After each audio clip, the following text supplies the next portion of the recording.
அதாவது கேதுவுடன் சேர்ந்திருந்தார். அப்போ நீர்த்து போய்விட்டது. செவ்வாயால் கிடைக்க வேண்டிய அந்த ராஜயோகங்கள் இவர்களுக்கு கிடைக்கவில்லை.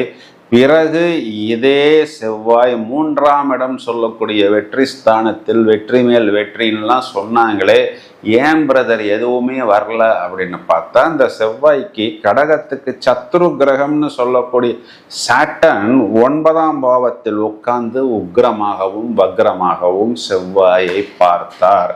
அப்போ இவர்களுக்கு ஒரு முயற்சின்னு ஒன்று போனால் எதிர்பாராத வில்லங்கமும் பிரச்சனைகளும் தொடர்த்தி கொண்டே இருந்ததனால் இனி நம்ம எதையுமே முயற்சி செய்ய வேணாம் அப்படின்னு ஒரு மாதிரி சுருண்டு விட்டார்கள்.